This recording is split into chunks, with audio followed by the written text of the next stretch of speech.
Waking up in a cheap hotel in the city was by no means pleasant. I remembered even during the long camping trips we had during grade school, I wanted to get home quickly, counting out the days left on my fingers. Waking up this morning, I was somehow reminded of that. Was it a need to be with my wife when she gave birth? A particular type of homesickness? As a productive member of society, as a public servant bound to fulfill his duties, it was pathetic indeed. Those negative emotions faded as I downed my breakfast, which was surprisingly not half bad. The meeting with the informant that Oishi had provided would be tonight. Until then, I couldn't just be lazing around. The Onigafuchi Defense Alliance was protesting the dam's construction in various ways. Included in this was a strategy for improving public relations, which could be categorized into two major forms, combative and peaceful. In regards to the former, as an attempt to keep a law enforcement in check, they appealed to the public's sympathy by highlighting the oppressive and inhumane tactics of the police and the brutality of the riot squads. The latter, peaceful route, stressed how precious the natural surroundings of Hamanazawa was, seeking people who would oppose the dam on an environmental grounds. As part of that, the village of Hamanazawa had invited celebrated zoologists and botanists, as well as environmental groups, to advertise the nature surrounding the town. According to the news, in recent years there had been a group calling itself Hamanazawa Nature Watching, setting up free sightseeing tours. I would have liked to have taken advantage of the opportunity, but when I called the village administrative office, they responded that it was too late to put in an application for a tour, and they were still undecided as to when they'd be doing another one. I see. So there's no applications for next time? Too bad. Are you a member of an environmental group? Or maybe somebody from a magazine? No, just here privately. Privately? Then you're a tourist? Something like that. It's my hobby to take pictures that display how beautiful nature can be. I read in a magazine that there were some precious nature reserves here, so I was looking forward to it. I knew there was an article that had something like that written in it, but I hadn't actually read it. Was this ad-libbed lie not going to work? However, contrary to my expectations, the person I was speaking to laughed happily. Then come. The village is a little busy right now, but you're totally welcome here. In that case, I'll graciously accept the offer, thank you. How are you getting around? Car? If that's the case, could I ask you for your license plate number? No, there's no ulterior motive behind that. That was probably related to the checkpoints they'd set up on the way to the village. If I didn't give them my license plate number, I'd most likely be hindered in various ways. I thought about using the car I had borrowed from the prefecture, but I was lost on whether it was okay to tell them that plate number. If the Onigafuchi Defense Alliance was behind this incident, there was no guarantee that they wouldn't be able to find out who I was. I had to play it safe, so I elected to refrain from using the car. No, actually, I'm not using a car. If there's a bus or something, I'd prefer that. We do have a bus, actually. The route is going to be discontinued soon, though. You can take that. It departs from Okonomiya Station. Thank you very much. I'll look out for it. When will you be coming? Is it your first time in Hamanazawa? If it is, you must be unsure about a lot of things. If you let me know, I can have somebody show you around. Oh, no, I couldn't ask that much of you. Don't worry about it. That's just a bit of the PR we do to protect nature around the village. Judging by what I saw at the checkpoint, the villagers are at the very least wary of outsiders. That's why in order to move in and out of the village freely, I had to travel with somebody like Oishi or side with the dam protests. Having an interest in the natural environment surrounding the village tied to the peaceful type of PR that village was using, I was a bit against having a watchdog attached to me, but that might actually work out in my favor. The entire village was fired up about the dam protest, so I might be lucky enough to hear some especially candid opinions from some of the residents. Given that, there was no real reason for me to refuse their offer. Is it really alright? If so, that'll really help. After that, I was shown to the bus schedule and directed to which bus I should get on. Somebody would come and meet me at the bus stop and in the village. After showing me around a spot I'd take on interest in, there was no doubts they'd bring me to somewhere like an anti-dam information center. Then, over a cup of tea, they'd try and indoctrinate me into accepting their principles and beliefs. Well, if that was their aim, there'd be a lot of freebies involved. The world is about give and take after all. I couldn't be going in a suit. I pulled some plain clothes out of my travel case and changed into something more casual. After that, after calming down by watching some local television, I left the hotel and set out for Okonomiya Station. The bus route that I was told I would soon be discontinued didn't look that way. There was more than enough trips on the schedule, and the number of passengers was by no means sparse. It was the main link to Okonomiya and the only town in the area. The types of passengers that stood out were older folks who didn't look like they could drive, and housewives who didn't seem like they had a license. If the area was submerged at the bottom of the lake, it wouldn't matter if there was a bus route. That's why it was going to be discontinued, in the unnatural scheme of things. I couldn't catch a glimpse of the government's intent in cutting off their means of transportation to bully the village into emptying it out sooner. It makes sense, according to the documents. Talks between the Ministry of Construction and the locals broke down quite early. The government decided from the start to take an aggressive stance on the matter. It was like the fairy tale with the north wind and the sun trying to get the traveler to remove his cloak. Eventually, even their bullying had a meaning to it. The reason why the Onigafuchi Defense Alliance resisted so violently was because the government was doing unseemly things like that. I was someone who lived in Tokyo, so for a village or two out in the boonies like this to be submerged didn't seem like a big deal. But I guess for somebody actually living here, it would be a vitally huge problem. This route will be discontinued on the XX of XX. Thank you for your patronage up until this point. We look forward to your continued patronage on our other lines. XX Transportation. Gazing lazily at the notice of discontinued service postings inside the bus, I counted down the number of stops until the designated one. Along the way, we passed through the checkpoint before without stopping. They knew what time the bus was coming, so they had opened up the barricade ahead of time. From here on out, it was enemy territory. My palms at some point became coated in a thin film of sweat.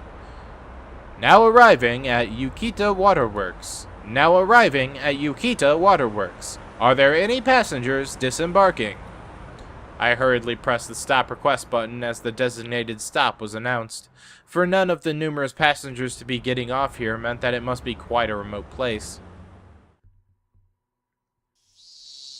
In actuality, the stop I got off at was so abnormally run down that I could tell it was barely used. As soon as I stepped out, an intense atmosphere completely different than the interior of the bus assailed my body. Right now, Oishi or Motodai weren't beside me. That's right, at present I was alone in the middle of enemy territory. My adversaries probably thought I was just an ordinary tourist, but that was nothing more than a ruse. But if by some mistake my true identity was to be exposed, it brought back the terrifying words I had heard at the prefectural office, that if somebody was attacked in Hamizawa with a knife, there wouldn't be any evidence left behind. I didn't seem suspicious, did I? My clothing was currently casual. It was exactly the type of clothing that a city slicker that viewed the countryside as a wholesome getaway would wear. A camera and a knapsack. Inside were various things needed for hiking. It was still only June, and maybe it was unusual, but the sun was shimmering down like it was already the middle of summer. The fact that I didn't bring a hat must seem odd. No, it wasn't something to be that concerned about. It's alright. I was just a normal tourist. Just normal. Was there anything suspicious about me? Asking that as I turned around to look at the bus that was departing. All the passengers by the window were staring down at me silently. They were staring right at me, as if they just had seen through my proud little outfit, just staring, looking down on me. Countless stares rained down like needles on me from the windows open to air out the bus. All that rained down were stares. None of them were saying a word, but all the more, their silent stares told me more than a million words could. Hurry up and go back to Tokyo, you outsider. No, There was no reason for me to speak. My quiet voice was drowned out by the sound of the engine. As the bus, as if to torment me, set out slowly, and after doing more than enough to intimidate me, sped off. A thin film of sweat began to rise from my entire body. According to the documents, it was a village that seemed wary of outsiders. Its population was small as well. If they saw an unfamiliar face, they would be quick to identify that face as an outsider. On top of that, nobody else had gotten off at this stop. It was a bus stop that they normally just passed on by. Somebody actually getting off there. There was no doubt that they had drawn some attention. But this wasn't a slip-up. They were the ones who directed me to get off at this stop. There was nothing to worry about. I knew that I was just nervous since this was my first undercover assignment. My more seasoned colleagues referred to us as the new generation that didn't know how to lose their cool, but that wasn't true at all. In order to calm my breathing down, I exhaled the unpleasant air residing in the pit of my stomach. I couldn't help but pray that my apprehensions would disappear like the white clouds of the exhaust expelled from the bus.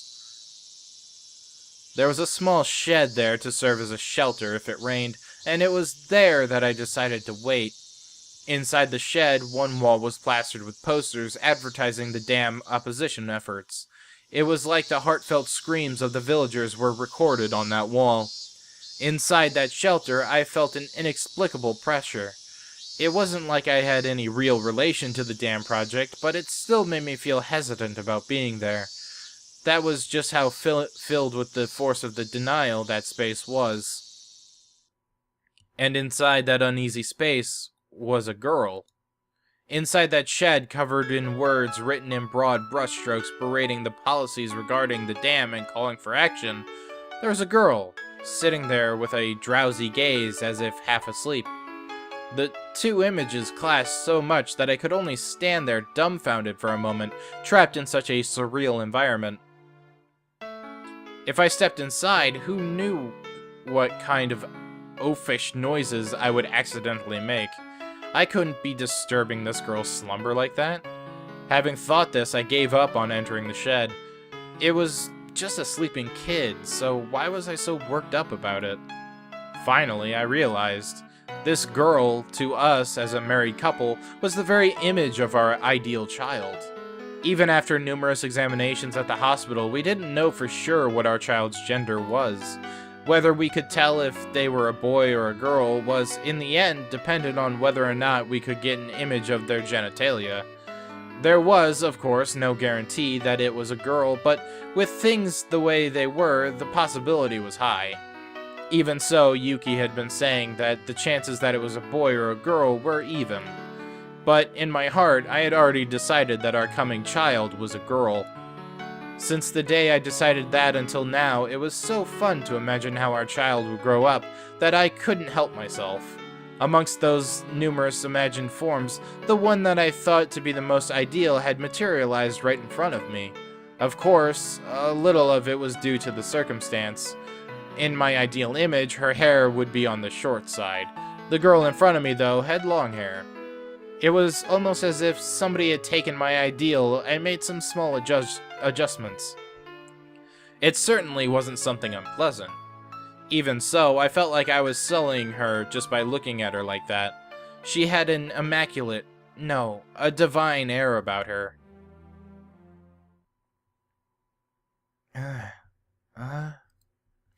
That girl with an angelic smile, with a yawn wide enough you could see her molars, woke up all of a sudden.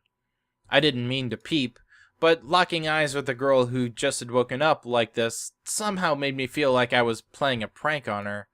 I wasn't doing anything shady, but I became flustered. The girl spoke. No, cried out? Meep. Meep? Like that character on the show with the puppets? With the orange hair? I thought it was just one of those greetings kids do, so in order to prove I wasn't a suspicious person, I responded in kind. Meep. Meep? Meep? Meep? The girl stared at me dubiously with a doll-like expression, cute but cold and hard to read. Well, I wouldn't be surprised. There was, after all, an unfamiliar man right in front of her when she woke up who responded with meep when she said the same. Suspicious. She definitely thought I was suspicious. Meep. Meep?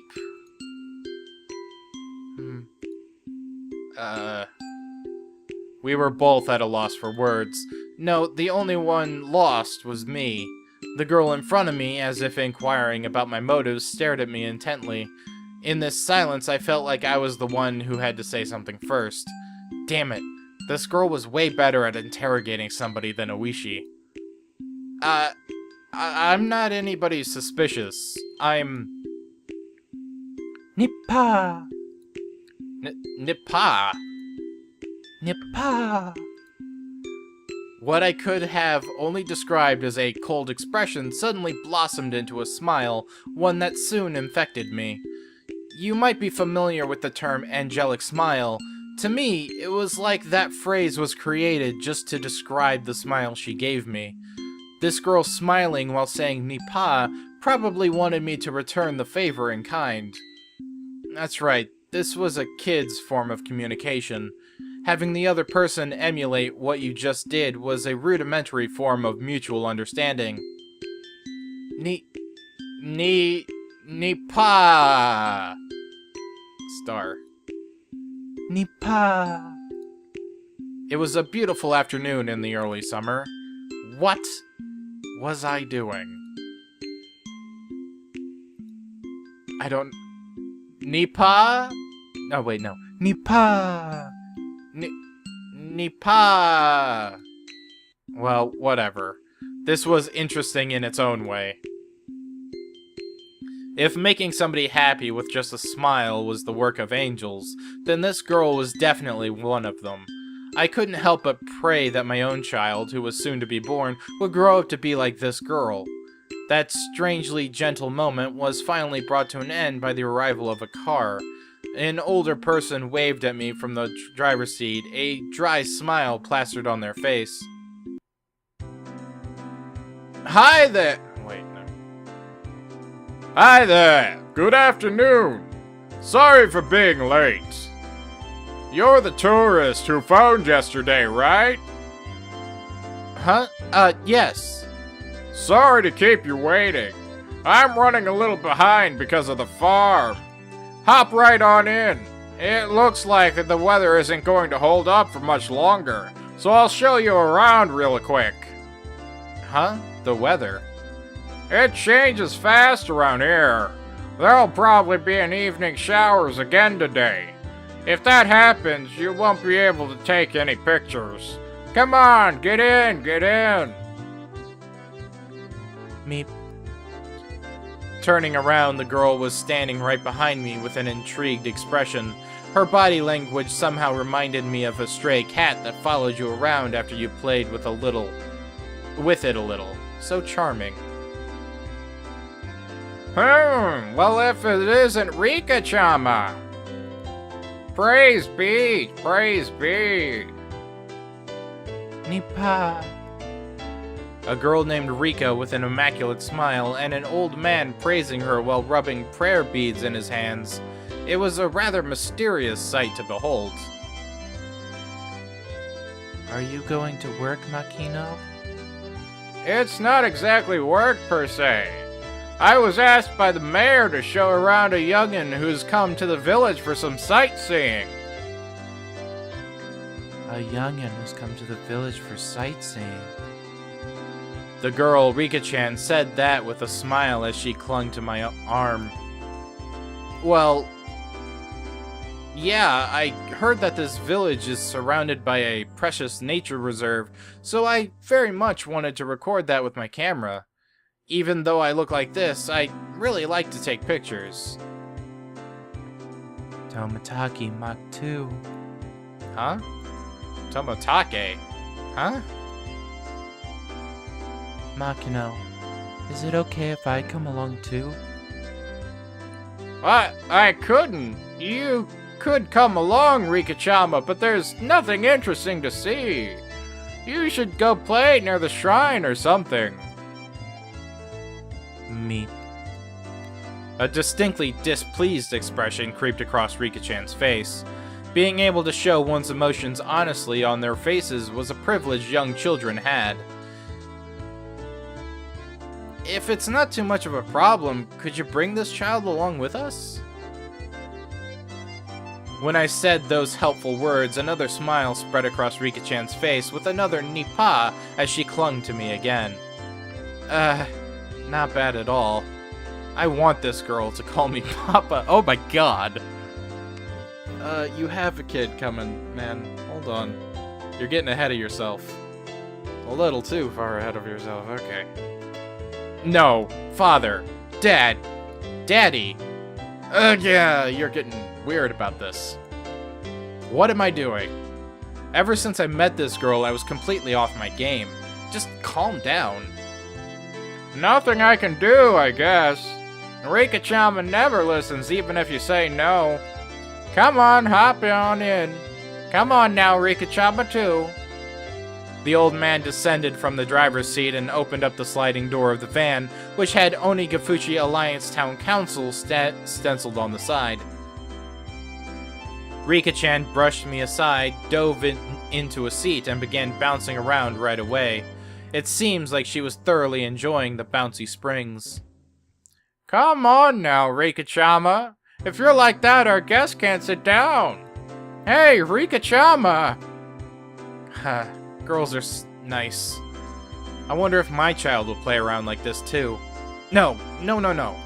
It was written in the guide to raising a child that you shouldn't dote on them. Kids are kids, if you don't raise them strictly without spoiling them. It's soft and springy. Nipa.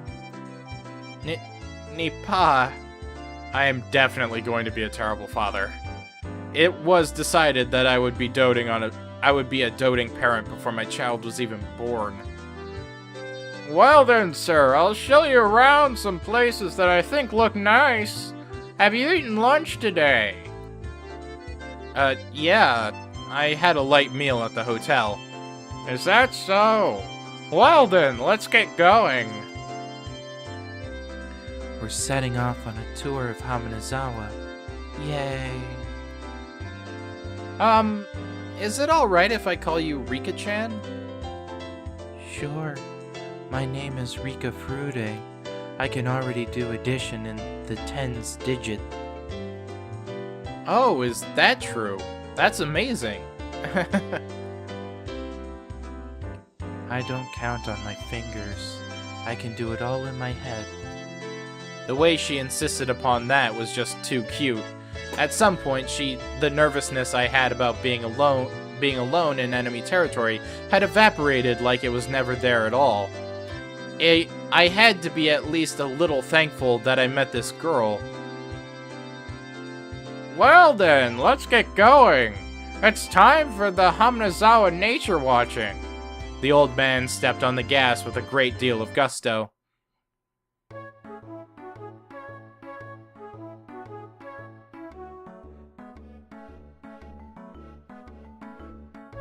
This is fun music.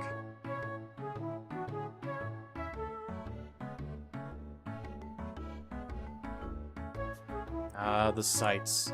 These ramshackle buildings. Random hills. These kind of look like just actual pictures, but, like, gone through like a cartoon filter. I never actually commented on the backgrounds before in this game. But that's kind of what the sense I get, that these are actual pictures of real life, just kind of gone through a cartoon filter or something. Like, animated up a little bit.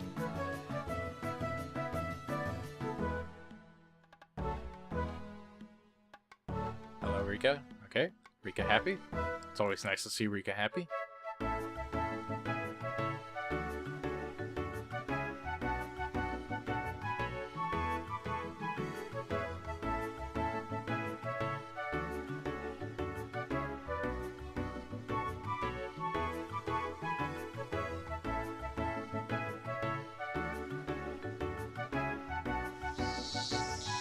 The old man, who was apparently named Makino, was the same Makino that was listed as the auditor of the Onigafuchi Defense Alliance. Showed me around places that were all breathtaking. Even though I wasn't really here for sightseeing, I couldn't help but be impressed. First of all, this was different from the simple scenery of a city. The scenery of a charming village like this, no matter how mundane it seemed to the villagers, had a tranquil appeal to it. At first, I was only releasing the shutter as part of my tourist act, but midway through I found myself taking pictures out of pure interest. Tourist traps had their own unique allure to them, but there was nothing like that here. I was especially captivated by the unspoiled nature of the place. If there wasn't that whole uproar over the dam, I would want to bring Yuki with me here some other time. I wanted her to breathe in this fresh air as well as show her this rejuvenating verdant scenery. Is something like this that interesting? You're a strange person, Akasaka. No, these cylindrical mailboxes are rare nowadays. They have a certain nostalgic air about them. You wouldn't happen to think they're elegant, would you? Is Hamanazawa fun? Yeah, it's fun. Once she's discharged from the hospital, I'd like to bring my wife here at least once. With the child that would be born by that time. I feel that sentence could be reworked. Of like,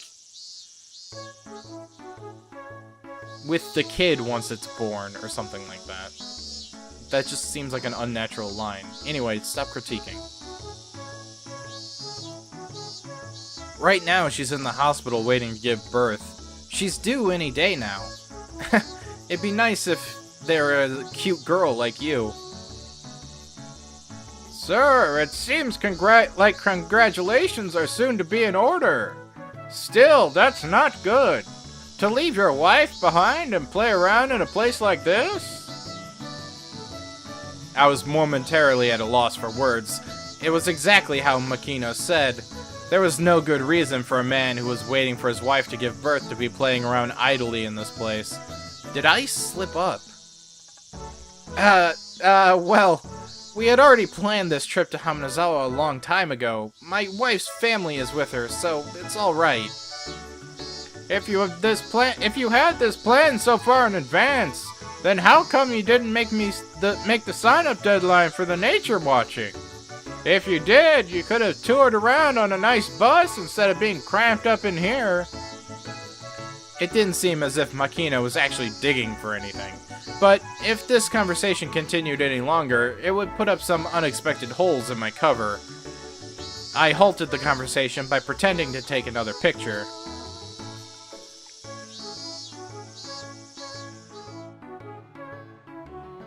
Well then, for our last stop, I'll take you to the place with the best view.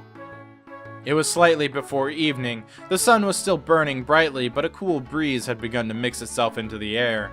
It seemed my exploration of Hamanazawa with Rika-chan was just about done. The place with the best view. Well, Rika-chama, where else should it be but the view from around the shrine? Hearing that, Rika-chan smiled even more. Well then, I'll introduce you to my home, Akasaka. Huh? By Rika-chan's home, you mean... huh? The shrine. Furude Shrine. There's an observation platform. You can see some real pretty scenery. Furude Shrine. The girl who called Furude Shrine her home, Rika. If I remembered correctly, her full name was Rika Furude, and Furude was, that's right, one of the three families. Even if the Sonozaki family is said to hold all the actual power, it was still one of the old houses that held some authority. No, more important than that right now was Furude Shrine. If I remembered correctly, Oishi had told me, within the grounds of Furude Shrine there were the offices of the Onigafuchi Defense Alliance. And since the land around Furude Shrine were private property, the police couldn't set foot there heedlessly. Furude Shrine, where even Oishi couldn't simply set foot into, the main base of operations for the Onigafuchi Defense Alliance. I had been given the unexpected opportunity to enter there.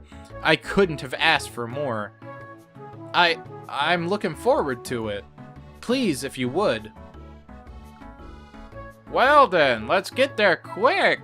The weather seems to be getting a little iffy. The sky had suddenly become overcast. It wouldn't be odd if it started raining soon. The cicadas, as if trying to finish their daily allotment of chirps before the evening, cried out even more fervently.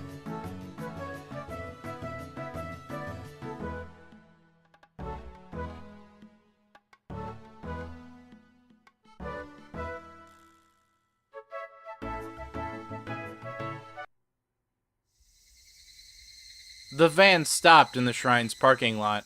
Also parked there were numerous other vans with loudspeakers mounted on top of them to act as makeshift propaganda vehicles. On the side of each vehicle was scrawled, "The dam project must be demolished.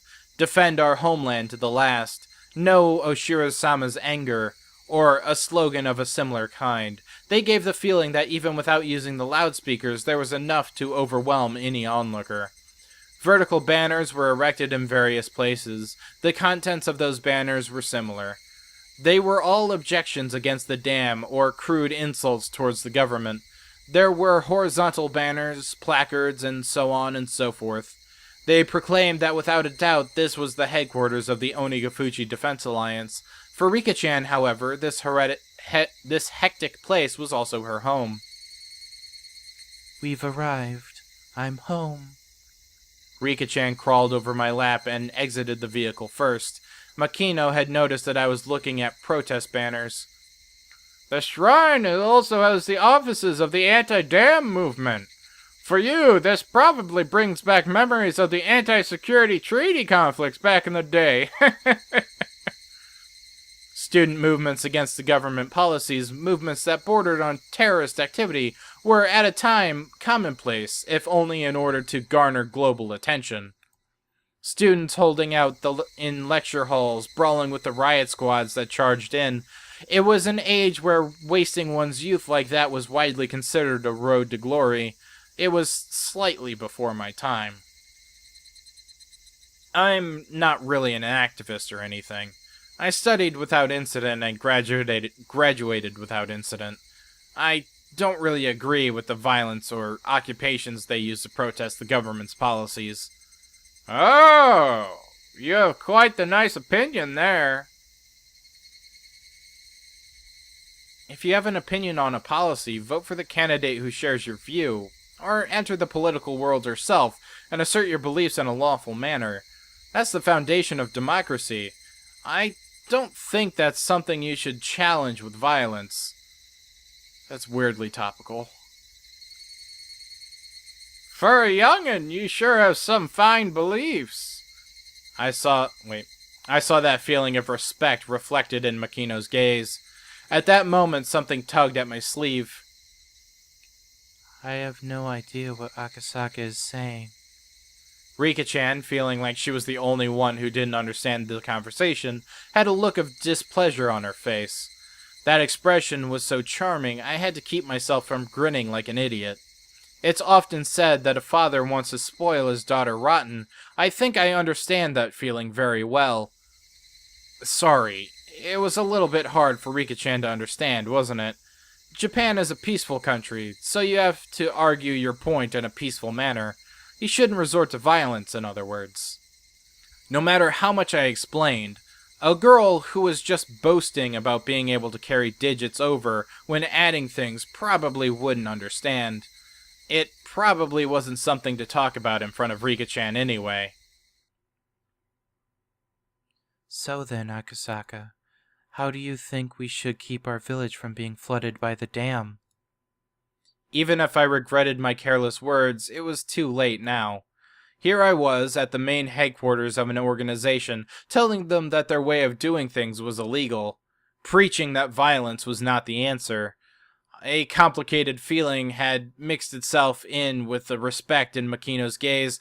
It was then I finally realized. It wasn't that simple. There wasn't a soul who would argue that what I was saying wasn't correct. Using violence to get one's way was something that everybody knew you shouldn't be proud of. However, right now, Hamanazawa was in a predicament that couldn't be overcome with peaceful means alone. The legality of the Hamanazawa Dam project, through the efforts of the various propaganda campaigns enacted by the Onigafuchi Defense Alliance, was being called into question. If they further strengthened their campaign, they might be able to suspend or change the construction plans. But that was at the most just a possibility. If the government proceeded with the construction as planned, it wouldn't be long before this place was at the bottom of a lake. If it wasn't for the unrestrained resistance of the residents of Hamanazawa, this place might already have been underwater. We can't live anywhere else other than here. We can't live in the city. The words of this remarkably young girl were all too accurate, carrying with them the screams of the hearts and minds of the residents of Hamanazawa. Of course, there was nothing I could say to respond to that. I could only respond to Makino and Rika-chan's heavy words with silence. I'm sorry. This isn't a problem that an outsider should lightly just poke their nose into, is it? I apologize. Makino, unsure of how to reply for a while, could only laugh pointlessly. It's nothing to concern guests that make their home somewhere else. If you enjoyed it here, please tell all your friends that Hamanazawa is a wonderful place, please. If word spreads to dozens, maybe even hundreds of people, then that ridiculous plan to submerge this place at the foot of a dam will eventually fall apart. He followed that with a smile and said, "Please don't think too much of it." Makino letting me not worry that much was really a stroke of good fortune. Becoming infatuated with the idea of making friends with this little girl had made me completely forget my apprehension at being in enemy territory. Being reminded of this right before I was going to step foot into their headquarters might have been a good thing. If we'd had this exchange in the middle of their office, if there was a short-tempered youth in there, they might have come at me. Thinking of how extreme they were, in the worst case, my life could have been in danger. It seemed that I looked quite despondent at the moment. Makino, thinking he had said something wrong, became flustered, trying to think of a way to improve my mood. I was a bit careless just now. I'm very sorry. No, don't worry that much about it. The sights you showed me around the village were all beautiful, wonderful places. I really do want to come here one more time. If this beautiful village is going to be submerged at the bottom of a lake, I can understand why you would fight so desperately. I had somehow managed to use my despondent look to change the topic in my favor. After a bit, Makino had returned to his usual high spirits. It seemed like he believed I completely sympathized with his point of view. Now! Let's leave this talk at that for now. There's a place around here with a really great view. Let's go, Akasaka. Rika-chan, seemingly happy to be free from all the boring and gloomy adult talk, bounded up to the stone steps. There was no real need to run, but in order to catch up with her, I also darted up the steps. There were several tents belonging to the town council erected on the shrine grounds. Inside the tents were several folding tables and chairs, and a number of older town council members were livening things up with chit-chat. They weren't saying anything indecent They weren't saying anything incendiary like the dam project must be destroyed. It was just some relaxed, idle chit-chat between local geezers. The normal sort of calming scenery. At the entrance of the shed that looked like a meeting place, there was a large sign erected with Onigafuchi Defense Alliance headquarters written in bold brushstrokes. That was their base of operations. To be honest, it was a bit of a letdown. If you asked what I had been imagining, this is a bit embarrassing, but I'd have thought it would be something much more dramatic, with barbed wire fences and barricades. My first impression of the place, though, was completely different from that. It looked like a simple backwater town hall. It didn't look like anything other had been exactly... It didn't look like anything other than exactly that. The old folks who were chatting had noticed Rika-chan's presence. Well, if it isn't Rika-chama, it's time for little kids to head on home. This is my home. The old folks guffawed since she wasn't wrong. From that exchange, I could tell that this Rika Furude girl was loved by everybody. Makana-san, who's that? The tourist who phoned? That's right. This is the mayor of Hamazawa, Mayor Kimiyoshi. He smiled brightly, but there was no mistaking he would be scary if he got angry. By the looks of things, this old man was the president of the Onigafuchi Defense Alliance, none other than Kichiro Kimiyoshi himself.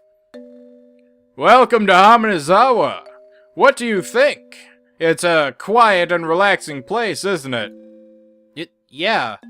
I was able to appreciate the multitude of beautiful places throughout the whole day.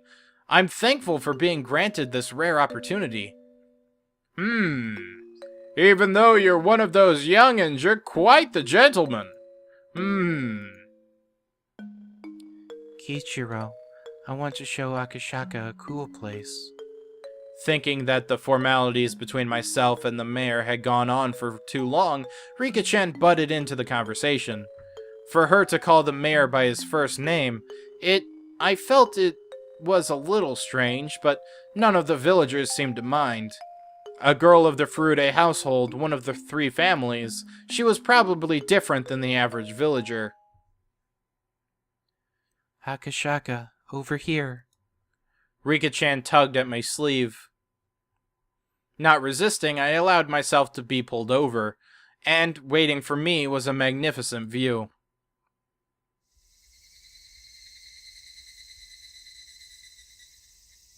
That's the title screen. This is amazing. It was an observation deck that looked down on the village. They, knowing that this was the best view in the entire village, kept quiet as I stood there awestruck. I was holding a camera, but I'd completely forgotten to even glance through the viewfinder. This view, no matter what kind of film it was printed on, it wouldn't be able to show everything. If there was a way to explain it, it would only be what I would be able to put into words. It was just such a breathtakingly spectacular view that I struggled to find a comparison. For a while, I was left awestruck. I could only stand there and wonder.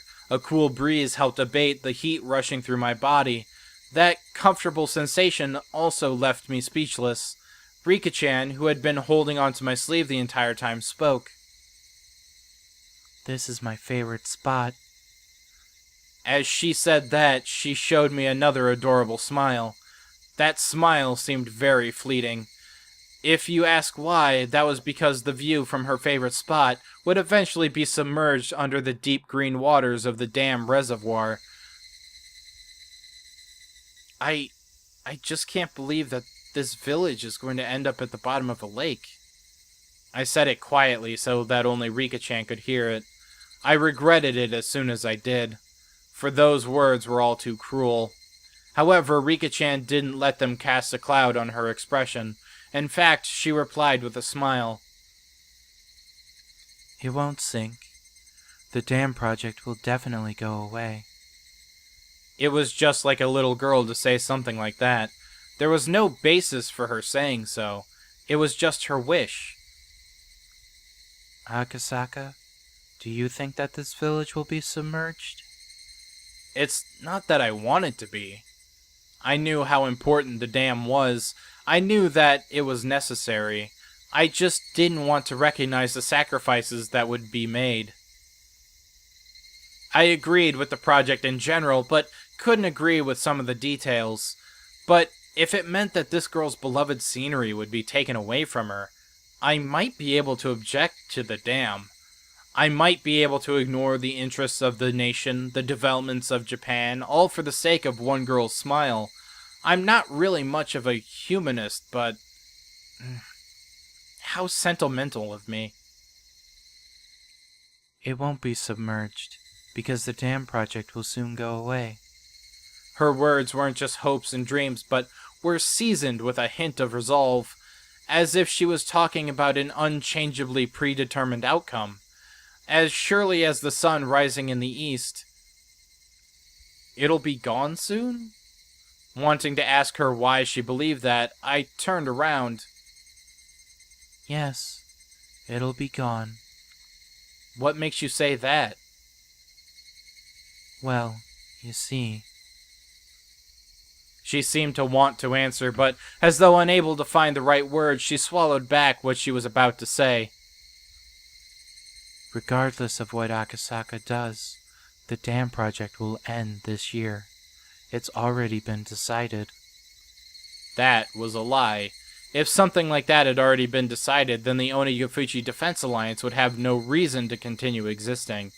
From my point of view, it was like they were doing nothing more than throwing themselves onto an endless battle. If they knew the dam project was cancelled, it would feel much more relaxed around here. This village, though, could hardly be called relaxed. For evidence of that, I just had to remember how charged the atmosphere was at the checkpoint or at the bus stop. The villagers, with their misplaced resolve, were still fighting. And this girl, even knowing the villagers' grim resolve, had already declared their victory. The villagers throwing themselves onto this endless war, and this optimistic girl who said that they had already won. That contrast was somehow strange. Why do you think that? If you know something that makes you that confident, could you tell me? Rika-chan stayed silent for a while, seemingly choosing what to say. Because... Because... She looked like she was she was lost on whether she should continue or not, as if she was troubled on whether it was okay for her to say it, that kind of expression. It's already been decided. There's no other way to say it. It's already been decided, huh? It really is just like a little girl to say something like that. I couldn't believe it was actually true. She was the only one saying such things with such confidence. My real mission, that I had forgotten about during my fun-filled day, resurfaced at the back of my mind.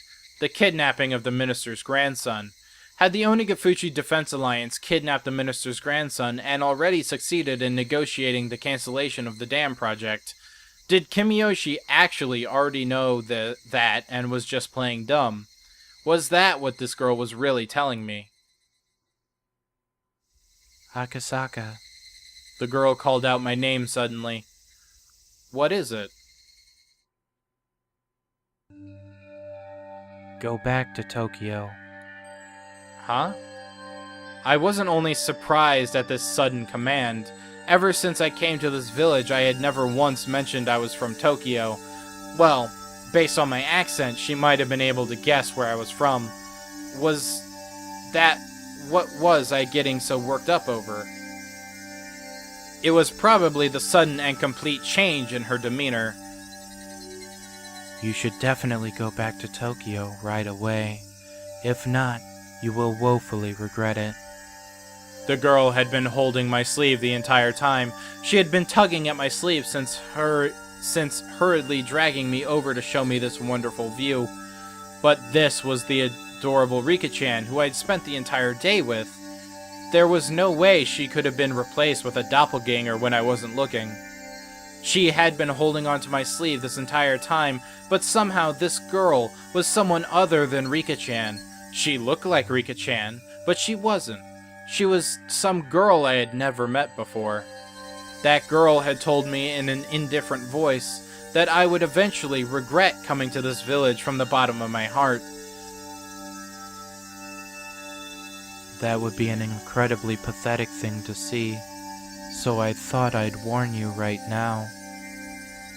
Why would I come to regret it? Stop whining. I couldn't believe that I was hearing such cold words coming from Rika-chan's mouth.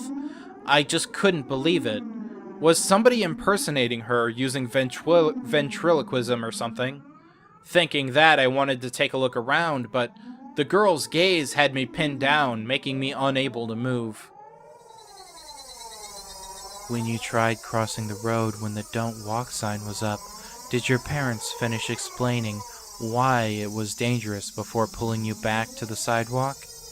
They pulled you back right away, wouldn't they? They'd pull you back before explaining why it was dangerous, wouldn't they? In other words, it's something like that. The girl I had spent time with, Rika Furude, would not speak like that. She would speak with a cuteness befitting her age, with brief, childish remarks expressing her emotions honestly. She definitely wouldn't speak with such pointed words.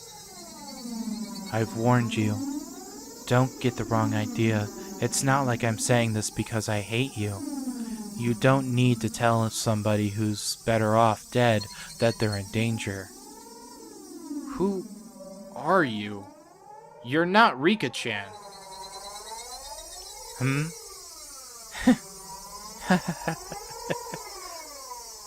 As soon as I accused her of not being Rika-chan, she let out a strange, quiet giggle. It was a laugh not befitting a child of her age. It was like she was possessed by something.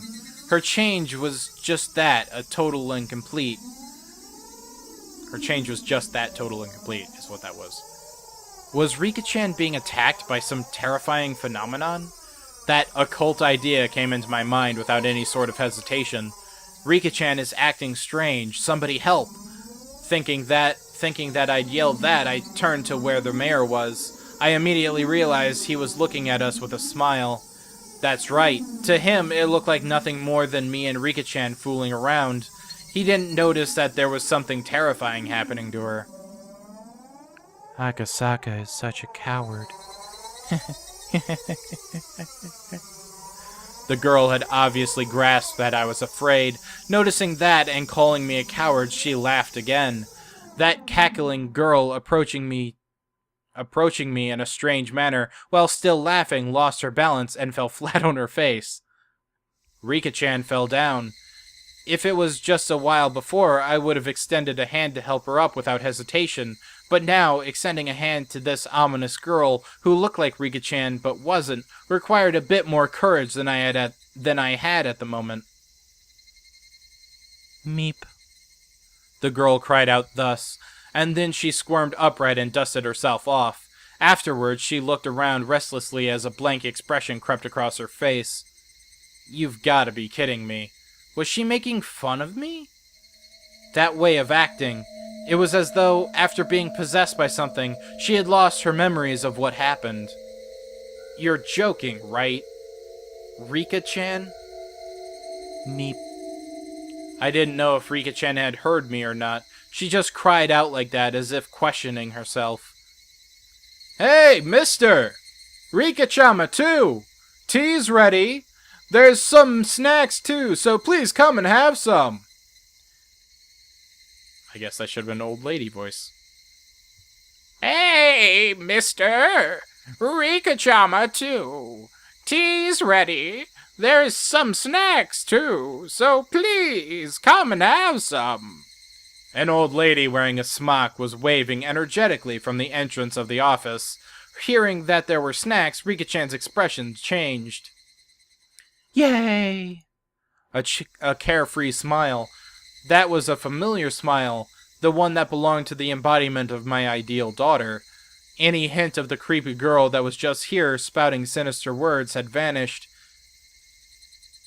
Come on, Rika-chama. Wash your hands first. There aren't any manju here for dirty hands. I'll wash them real good. Meep. Rika-chan responded with vigor, running off to the washing station that was along the side of the office. She stopped halfway, turning around to call me. If Akashaka doesn't hurry up, I'll eat his share of manju too. They're steaming fresh.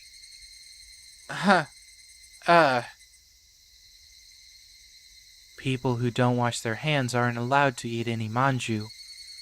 No matter how you looked at it, that was Rika-chan. Those words and the way she said them, no matter how you heard them, they were definitely Rika-chan's. Come on now, mister. You're the adult here, so show her how it's done. The old lady urged me to wash my hands. Without any resistance, I lined up beside Rika-chan at the wash station. Splish splash. I stared at Rika-chan, intent on washing her hands properly like she had properly learned at school.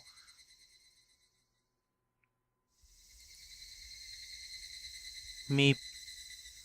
Did I do something wrong? Huh? By wrong, you mean... How I'm washing my hands. I only got 4 gold stickers for it. I'm probably bad at washing my hands. You're not doing anything wrong. If you're washing them that carefully, that's more than enough. But it's not, Akashaka.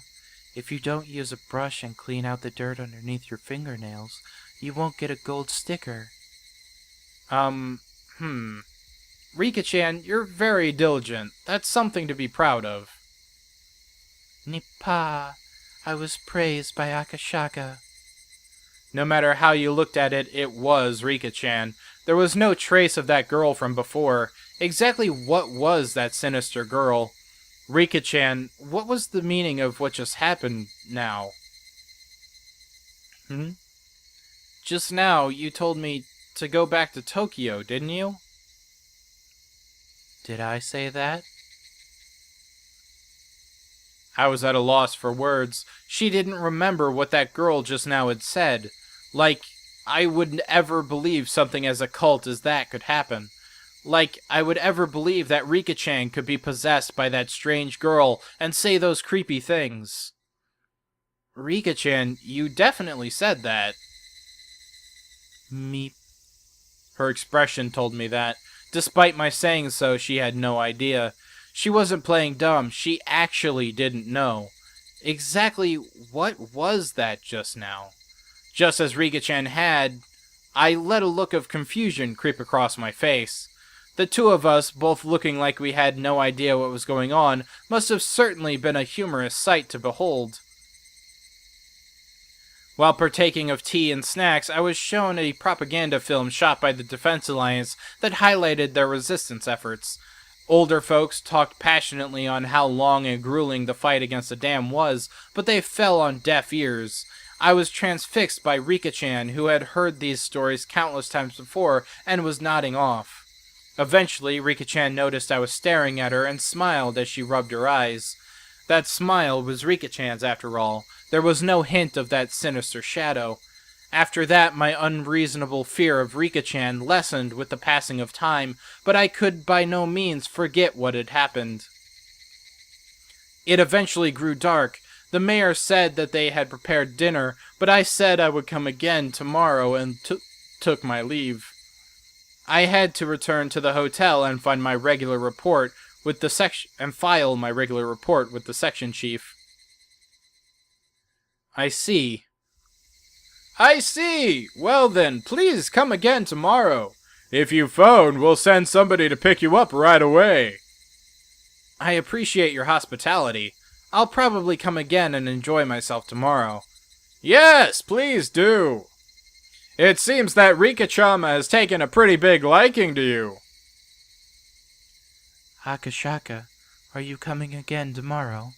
I finish after 5th period, so if you could come at around 3 o'clock, that would make me happy. Please come again. That pure smile urged me to do so. There wasn't a trace of that evil aura. Depending on what happened next, all that might end up as nothing other than my hallucination. Thinking about it logically, if the daughter of the Frude household, one of the three families, had taken a liking to me, then this was a strong foothold for my investigation from here on out.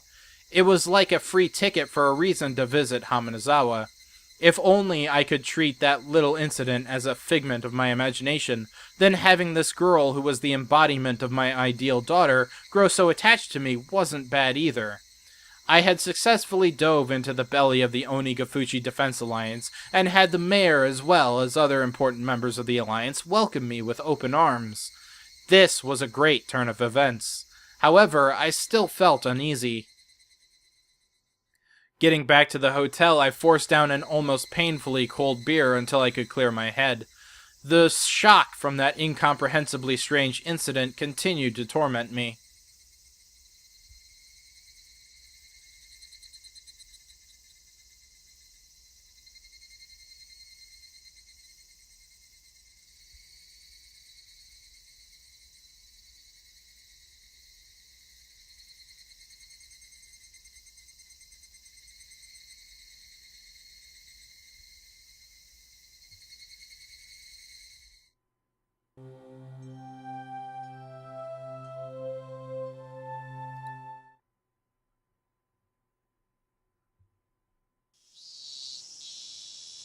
The sound of the car grew closer, followed by the sound of it braking as the engine cut out. At that moment, his up until now lackadaisical footsteps grew decisive as the man in the room dashed up the wall beside the window and carefully peered outside. It was his comrade's car. Even so, he still didn't relax his guard. Eventually, the sound of footsteps approached the door. Thump, thump, thump, thump. It was the passcode. I'm back! Open the door already! Oh, it's that guy. Oh. He was like high-pitched, wasn't he? I'm back! Open the door already! Ah, you must be tired. I'm opening it now. After the locks were undone and the door was opened, a man appeared, his arms laden with swollen plastic grocery bags. The bags in his hands had Sevens Mart written on them, with bread and milk cartons able to be glimpsed within. The contents of those bags were then spread out over a sheet on the floor. I bought some cup noodles, so go boil some water. What's the kid doing? He's been sleeping the entire time. Thank God he's not causing any trouble. He did struggle a bit when he was about to shit himself. Don't let him crap his pants. It'd suck if it started smelling like an ass in here. Yeah, I know. Check the gag every now and then. We don't want to get that loose, so keep it tight. But not so tight that it stops breathing. I said I know. Huh? Didn't I ask you to pick up pick up another can of gas for the portable stove? We're out. Yeah, never asked me to get you. Wait, no, I can say that word. Yeah, never asked you, idiot. Seriously? Come on, work! Damn it! He rattled the portable stove as he struggled to get it to light. Seeing that, the man who went to buy supplies let out a deep sigh. And with a backwards glance at that sight, began to walk to the corner of the room. The kidnapped boy was sprawled out on a sheet that was spread out on the floor. Boy, you doing okay? Of course, the man didn't assume the kid was able to hear that question. That was because the boy's ears were plugged, with his eyes and ears thoroughly covered by packing tape. Also, his mouth was gagged with a thin, twist-up towel. Because of that, the boy was unable to close his mouth properly, his cheeks sticking out with his own saliva. Of course, that wasn't the only reason. Both his arms were tied tightly again behind his back with a leather belt. You seem to be doing okay. At least you're not gonna die. If your grandpa wanted to play tough, we might have had to lop off an ear. It'd be great if we don't have to. But if main family says we do, though, tough luck. I can't imagine what kind of cruel things they'd have done to us. The family says no one scratched them. On... It's hard. The family says not scratch him, though, so it seems it's gonna be well for the time being. The minister is discreetly withdrawing the dam project. The Hamanazawa Dam is indefinitely postponed. I wonder when we're letting the boy go. I just want to be done with this already. The main family seems to be gauging that timing. I don't know when it'll be, but it'll probably soon. Isn't that great, kid? You'll be let go real soon. The men didn't know if their voices were heard by the boy. For him, there was nothing he could do but continue to sleep to escape his harsh reality. More importantly, what are we gonna do about the gas? We can't eat up cup noodles raw. If we're out of gas, say something, jeez.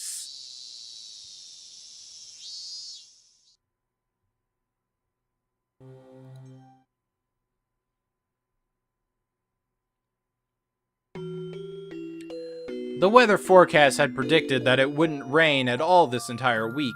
It's not that I hate sunny days or anything. When every day is the same, unchanging sunny weather, however, anybody would long for a rain cloud or two. If it's simply clear skies for a week, a month, a year, anybody would long for a rain cloud or two. The weather specialists said that they had carefully scrutinized a large quantity of past data, so it wouldn't be likely for the forecast to be wrong. I knew as much. But even then, there was occasionally a day where I was hoping that it would be wrong as I stared up into the clear blue sky. Was I being mischievous and hoping so? I waited and waited, feeling almost suffocated by the boring blue sky undisturbed by a single cloud. If you could die from that suffocating feeling, then the population of Earth probably wouldn't have increased to this point. In other words, the only person who was being suffocated by this was me. And so, I welcomed the summer evenings where not even the weather forecast could predict a sudden shower. If I were to explain it like this, would you understand a bit more about how I feel? Let's say that tonight's dinner was going to be curry rice, but when you're called down to the dinner table, what was waiting for you was instead an eggplant and a bell pepper stir-fry. This was just on your mother's whim, by the way. I would be delighted by such a whimsy. I don't really like eggplants or bell peppers, but still I would be delighted. The fact that the pre-established routine of curry rice had been broken would be amusing. If tonight was repeated 100 times and 100 times you had to eat curry rice, yet for just this one night that was changed to an eggplant and a bell pepper stir-fry, there's no way you couldn't enjoy that chance happening. I hate pre-established routines. I really hate when things are all decided beforehand. I have no love for boredom. I always get my hopes up that something today will be different from yesterday, no matter how trivial. It's been decided that this entire week, starting today, was going to be clear skies. The weather forecast decided upon it, so the god of weather must also be feeling obliged to do so. But who's to say that a rain cloud might not just show up one day on a whim? It's something that nobody can say for sure, but because that thought remains in this world, a creature such as myself can continue living without being suffocated. Tomorrow will probably be a hot and clear day. However, I'm the only one that knows that predetermined fate, even with but a slim 1% chance, sometimes changes. Hoping for that 1%, I hung up upside down weather charms on my sunlit sunlit eavesdrawers.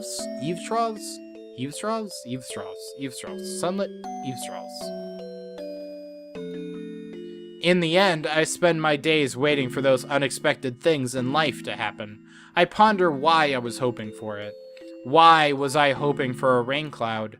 The answer was simple. I've had my fill of clear skies.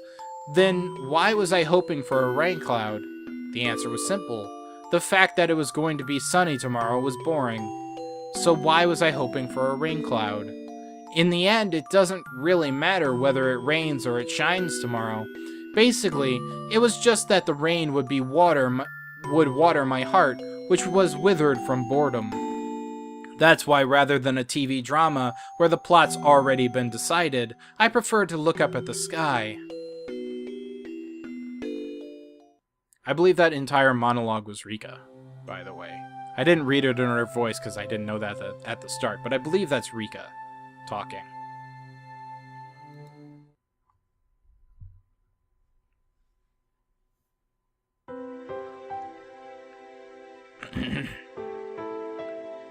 Your blood pressure has improved. For you to recover this quickly at your age, I'm rather impressed. At this rate, you'll be kicking after a couple hundred more years, Oiru-san.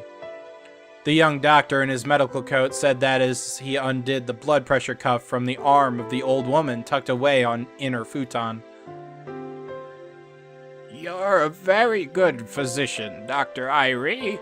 If a persistent old fart like me doesn't hurry up and die, I'll just be in the way of you young folk. The old lady, Oiru, laughed faintly with a broad smile on her face. Then, turning towards the standing door, she called out in a strong voice, Is Shimiko-san or Teiko-san there? Bring some tea for Dr. Irie.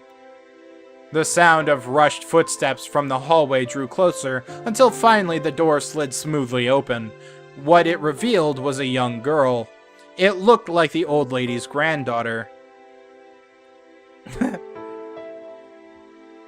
I can't tell if her model is changed, or if they, shrunk the old model a little bit. Shimiko's... there we go. This is Mion. Oh, Jesus. Shimiko-san already left for the day. Do you need something? Mion, make some barley tea for Dr. Irie. Okay, got it. Do you want some too, Granny? Or would black tea be better? Want lots of milk and sugar? I'll measure it out myself, so you don't have to put any in. Just bring the sugar jar and some milk when you bring the tea. KK. The girl, named Mion, after giving a rather uninterested response to her taskmaster of a grandmother, returned to the hallway. Pour the doctor's tea in cups for the guests. And make sure you bring a coaster, too. Also, make sure to dry the outside of the glass, okay? Yeah. You're such a fussy pants. A tired voice wafted a reply from down the hallway. The apathetic tone of voice was far from unusual. The old lady let a wry smile slip across her face as she chided the girl. Geez, that girl just won't learn. Nothing I ever scold her about sticks. No, Oiru-san. You don't have to say that. Mion-chan is doing her best in her own way, even though she's so young. Her mother is the same way. Couldn't teach her anything. The apple doesn't fall far from the tree. Ha! So her mother's mother must be exactly the same, no? The old lady burst out laughing. Her expression showed she hadn't taken the comment the wrong way. Dr. Irie, I'm sorry, but could you open the doors for me? It seems there's a nice cool breeze outside. The cool chirping of the Higurashi had at some point started leaking through the gap in the doorway. Irie stood up and opened the door a bit. A refreshing breeze pushed out the stale air that had built up in the room. It's gotten fairly hot during the day, but The evenings are still rather cool, aren't they? It was almost downright chilly last night. Yeah, those types of mornings and evenings are another one of Hamadazawa's fine points. Irie replied with a smile as he returned to sit on the cushion beside the old lady. And then the two of them, for a little while, soaked into the voices of the Higurashi.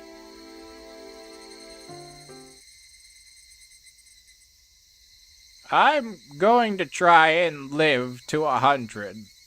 Until the business with the dam is proper finished, I ain't kicking the bucket just yet.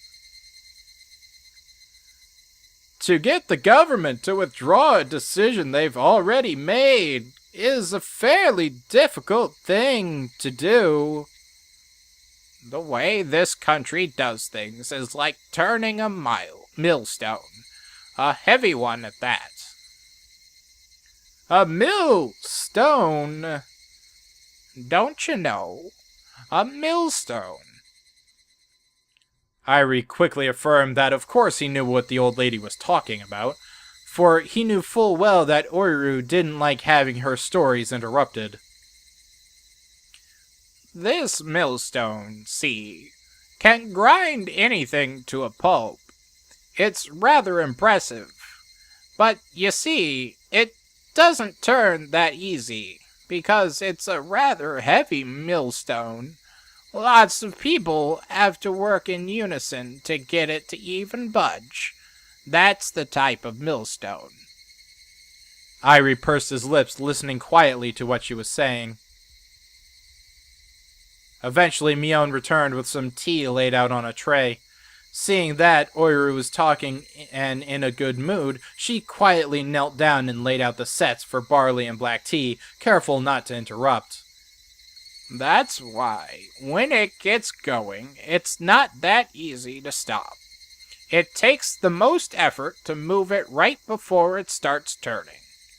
Everybody hates that, so everybody keeps pushing it along without rest. You're talking about friction, right? I get what you're saying. So, in other words, if there's some sort of mistake and the millstone suddenly stops turning, to get it turning again takes a great deal of power, more or less.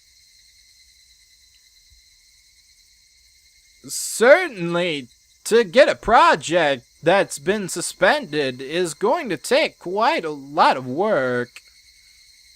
It's a millstone that isn't easily stopped, but once it's stopped, it'll never turn again. It's that kind of millstone. It'd be nice if there was some way to get that millstone to stop, wouldn't it? When Irie responded with that, Mion and the old lady suddenly sunk into silence. Irie, instinctively thinking he had said something rude, searched in a small panic for words to correct himself. But that silence wasn't the result of rude words. For what crept across the Mion and the old lady's faces were contemptuous smiles. The atmosphere surrounding Irie suddenly froze, leaving him flabbergasted. Thinking that the scornful smiles creeping across both of their faces was the result of some mistake of his, he could only grow afraid.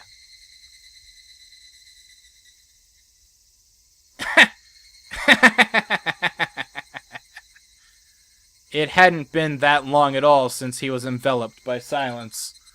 However, unable to stand it, Irie could only let out a weak laugh. Oh, that was Irie's laugh. Ha! To make sure you get it.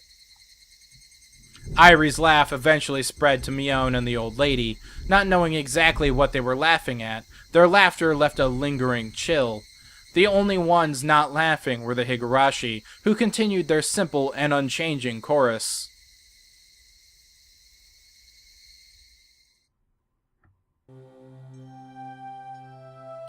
Alright. Since this just happened, during that bit of silence where they were all quiet, real world time. thunder and lightning started happening outside my recording room. So that was a bit of a creepy coincidence. As to the main story itself, the first half wasn't really much. It was just like him meeting Rika, obviously, and then having the fun day touring. Higurashi decided to show off all of its backgrounds. Something that surprises me with each of these new installments of the chapters is just like the new techniques they use for storytelling in each of these, like especially this one, because in the first chapter it had a lot of those like title cards of where they were. It's like Okonomiya whatever here, and it was just a big title card, and then it moved on. In this one, while the shifting scenes really quickly isn't entirely new, the way it was presented was different and interesting, and something that hasn't actually been seen in these games yet, of just like taking a time to look at all this stuff. It's really quiet. It's just kind of a thing that plays and you don't have to click through it. And then they had that one shot that was a pan down, and that hadn't really been done before, and I'm just impressed by each of these just getting better and better and just more interesting stuff happening in each of them, like from a visual point, because the basic game is just read. It's basically a book that I'm just reading. But I like the visual presentation, that they're working more with the visual part of visual novel and making things a little more movement and flowy and whatever. But that first half was basically fluff. It's important to set up that the guy is infatuated with Rika-chan, as most everybody ends up being, and that Rika-chan likes the guy and thinks he's interesting or fun, and pals around with him the whole day. The twisty part comes in the second half when they make it to the shrine, and then I think the stuff starts to open when he like starts having opinions about the dam project, and Rika knows. Like, I can't tell if Rika in this is supposed to be, because Rika in the past chapters seems like a 10-year-old, but if this is supposed to be like in the past, it kind of seems like Rika's the same age. I don't get the sense that she's any younger in this compared to the main one, though I can't really tell what her age is supposed to be. I get the feeling that Rena and Mion are like 18 or something, like, or 16. Like somewhere between 16 to 18 is what I peg Rena and Mion at in the main thing. Because they're around Kiichi's age, and Kiichi's like a high school student, so they're around high school student age. Where I guess I should peg Rika and Satoko as more middle schoolers, but they kind of seem more like elementary schoolers in some ways, just like visually and how they're drawn. But Rika in this doesn't seem like she's that much different in age, which is interesting, and I don't know if that's going to be a plot point that comes up, or if that's just like the art, because they had the Mion in the flashback thing, and the art was the same, but it did kind of look like it was squished shorter a little bit. I don't know. I'd have to do like a side-by-side comparison of like last chapter's Mion and this chapter's Mion. Notes Mion, tips Mion. Because she did look like she was squished. Like they tried to change it so she looked younger, kind of, by making her smaller or squishy. I don't know. Maybe it's my eyes playing tricks on me. It did look different to me. But Rika doesn't seem all that much different. And then Rika has her like little twist thing where she pulls what's kind of become common in Higurashi, where the character has a slight twist, a difference in personality. Rena had it, Mion had it, Satoko kind of had it, not really, because it's not so much she had a change in personality, it's that she had her happy personality and then was beaten down by her uncle and just kind of ended up with this depressed, like super paranoid, afraid personality. It wasn't so much like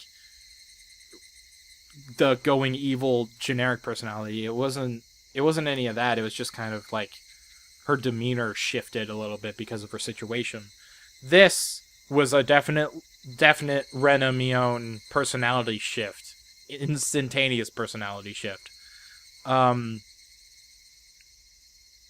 Do I think she was possessed?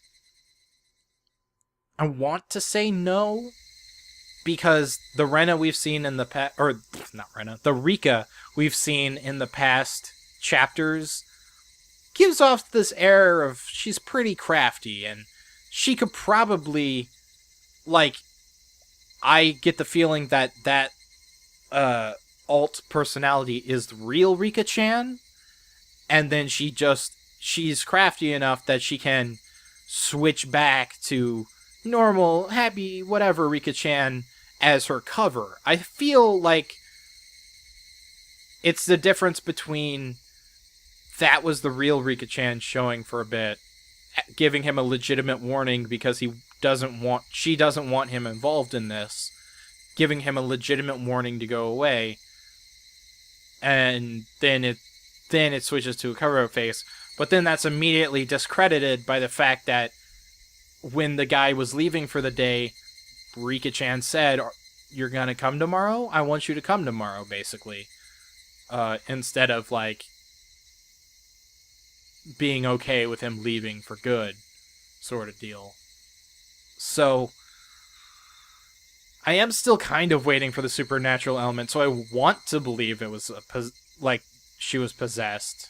And maybe it could explain why everybody else gets that personality change. Maybe they all got possessed at one point or another by whatever thing is doing this. But if I want to believe that there's nothing supernatural, I also believe that Rika-chan is crafty enough that she could do that. She could be like, "This is the real me. Go away." And then just immediately flip back to Meep Nipa, wow, Rika, you know? So it's very interesting. No Oishi this time. It was just him alone with Rika-chan and the one guy who was the tour guide. To the tips, the rain tip I am pretty sure is Rika-chan. An interesting theme of the same things but wanting something different to happen, which is, you know, that's kind of what the last chapters were. They're all the same days, but different stuff happens.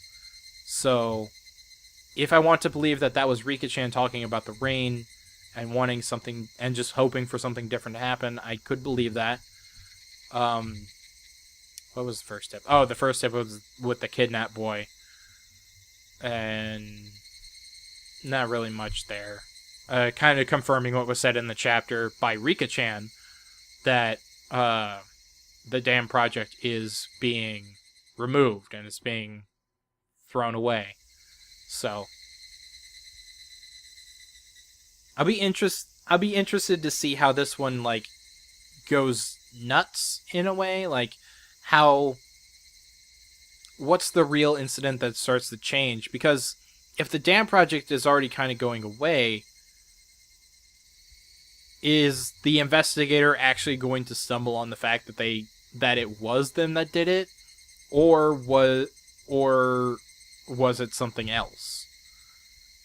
So I can also believe the Defense Alliance kidnapped the kid. I'm not going to say that in stone, like, yeah, they definitely did it, but I can believe they did, and it's a high possibility. And it's most likely going to end up that investigator guy is going to find that out. Though, we already know he lives through this story, because the this chapter started with him in the future. And like all of this right now is flashbacks for him. Like all the main parts, not the tips parts. The tips parts are always extra. So we know he makes it through this story, so he definitely lives. I actually expect there won't be any death at the end of this, really. And if there is a death, then it's not going to be of anyone important. So, very interesting. Anyway, that's all I have for right now. I'll see you all next time.